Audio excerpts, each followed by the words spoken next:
ಪ್ರಕಾರವಾಗಿ ಈ ರೀತಿಯಾಗಿ ಇಳಿಕೆ ಕಂಡಿರೋದು 40 ವರ್ಷಗಳ ಇತಿಹಾಸದಲ್ಲೇ ಮೊದಲ ಬಾರಿಗೆ ಅನ್ನುವಂತಹ ಅಭಿಪ್ರಾಯ. 1.5 ತಿಂಗಳಿನಿಂದ ದೊಡ್ಡ ಮಟ್ಟದಲ್ಲಿ ದರ ಕುಸಿತ ಕಾಣ್ತಾ ಇದೆ.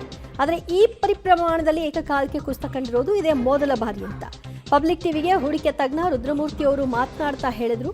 45 ವರ್ಷಗಳಲ್ಲಿ ಬೆಳ್ಳಿ ದರ ಕೆಜಿಗೆ 2 ಲಕ್ಷದಷ್ಟು ಇಳಿಕೆಯಾಗಿದೆ. ಮಧ್ಯಪ್ರಾಚ್ಯದ ಯುದ್ಧದ ಪರಿಣಾಮವಾಗಿ ಚಿನ್ನ ಮತ್ತು ಬೆಳ್ಳಿ ದರದಲ್ಲಿ ಭಾರೀ ಕುಸಿತವನ್ನು ಅನುಭವಿಸಲಾಗ್ತಾ ಇತ್ತು. ಯುದ್ಧ ಹೀಗೆ ಮುಂದುವರೆದ್ರೆ ಮತ್ತಷ್ಟು ದರ ಕುಸಿಯುವ ಸಾಧ್ಯತೆಗಳನ್ನು ಕೂಡ ಅವರು ನಿರೀಕ್ಷೆ ಮಾಡ್ತಿದ್ದಾರೆ. ಮೊದಲನೇದಾಗಿ ಯಾವಾಗೇ ಯುದ್ಧ ಆದರೆ ಸೇಫ್ ಅಸೆಟ್ಸ್ ಆದ ಗೋಲ್ಡ್ ಮತ್ತು ಸಿಲ್ವರ್ಗೆ ಖಂಡಿತ ಬೇಡಿಕೆ ಜಾಸ್ತಿ ಬರುತ್ತೆ. ಹಾಗೂ ಯುದ್ಧದ ಸಮಯದಲ್ಲಿ ಚಿನ್ನ ಬೆಳ್ಳಿ ರೇಟ್ಗಳಲ್ಲಿ ಏರಿಕೆಯನ್ನೇ ನಾವು ಯಾವಾಗಲೂ ಕಾಣಬೇಕು.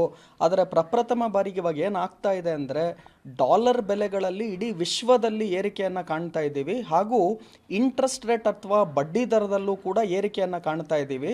ಯಾವಾಗ ಡಾಲರಿನ ಮೌಲ್ಯ ಇಡೀ ವಿಶ್ವದಲ್ಲೇ ಈ ಯುದ್ಧದಿಂದ ಏರಿಕೆ ಆಗ್ತಾ ಇದೆ, ಹಾಗೂ ಯಾವಾಗ ಬಡ್ಡಿ ದರಗಳು ಕೂಡ ಏರಿಕೆ ಆಗುತ್ತೆ, ಇದಕ್ಕೆ ನಾವು ಇಂಟ್ರೆಸ್ಟ್ ಈಲ್ಡ್ ಅಂತ ಕರಿತೀವಿ.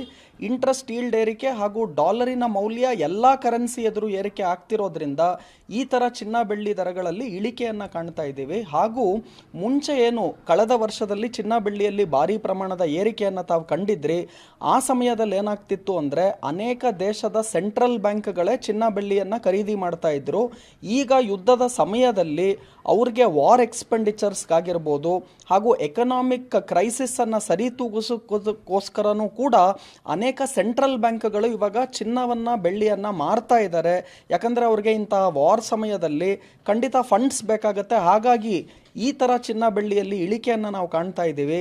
ಬೆಳ್ಳಿ ಹತ್ತತ್ರ 4,20,000 ರೂಪಾಯಿ ಪ್ರತಿ ಕೆಜಿಗೆ ಏನು ಹೋಗಿತ್ತು, ಇವಾಗ ಲೇಟೆಸ್ಟ್ ರೇಟನ್ನು ನೋಡೋದಾದರೆ 2,20,000 ರೂಪಾಯಿ ಪ್ರತಿ ಕೆಜಿಗೆ ಬಂದಿದೆ. ಅಂದರೆ ಹತ್ತತ್ರ ಕೆಜಿಗೆ 2 ಲಕ್ಷ ರೂಪಾಯಿ ಬೆಳ್ಳಿಯಲ್ಲಿ ಹೈಯೆಸ್ಟ್ ಲೆವೆಲ್ಸಿಂದ ಇಳಿಕೆಯನ್ನು ನಾವು ಕಂಡಿದ್ದರೆ, ಚಿನ್ನದ ರೇಟನ್ನು ತಾವು ನೋಡೋದಾದರೆ 24 ಕ್ಯಾರೆಟ್ ಚಿನ್ನ ಏನು 10 ಗ್ರಾಮ್ಗೆ ಹತ್ತತ್ರ 1,80,000ವರೆಗೂ ಹೋಗಿತ್ತು.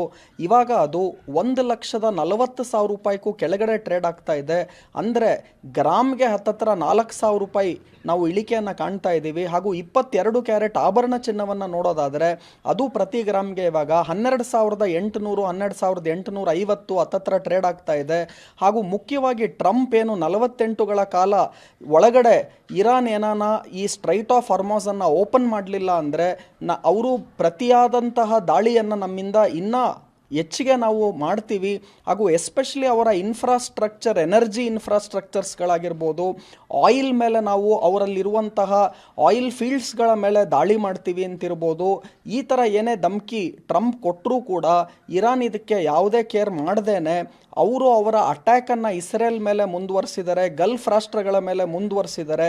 ಹಾಗಾಗಿ ಈ ಯುದ್ಧದ ಭೀತಿ ಜಾಸ್ತಿ ಆಗ್ತಿರೋದ್ರಿಂದ, ಜೊತೆಗೆ ಡಾಲರ್ ಇಡೀ ವಿಶ್ವದಲ್ಲಿ ಎಲ್ಲ ಕರೆನ್ಸಿ ಎದುರು ಏರಿಕೆ ಕಾಣ್ತಿರೋದ್ರಿಂದ, ಮತ್ತು ಬಡ್ಡಿ ದರಗಳು ಎಸ್ಪೆಷಲಿ ಇಂಟ್ರೆಸ್ಟ್ ರೇಟ್ ಅಥವಾ ಈಲ್ಡ್ಸ್ಗಳು ಖಂಡಿತ ಜಾಸ್ತಿ ಆಗ್ತಿರೋದ್ರಿಂದ ಈ ಥರ ಭಾರಿ ಪ್ರಮಾಣದ ಚಿನ್ನ ಮತ್ತು ಬೆಳ್ಳಿಯಲ್ಲಿ ಕುಸಿತವನ್ನು ನಾವು ಕಾಣ್ತಾ ಇದ್ದೀವಿ. ಜೊತೆಗೆ ರೂಪಾಯಿನ ಮೌಲ್ಯವನ್ನು ಕೂಡ ತಾವು ನೋಡೋದಾದರೆ ಸಾರ್ವಕಾಲಿಕ ದಾಖಲೆಯ ಕುಸಿತವನ್ನು ರೂಪಾಯಿನ ಮೌಲ್ಯ ಡಾಲರ್ ಎದುರು ಕಾಣ್ತಾ ಇದೆ.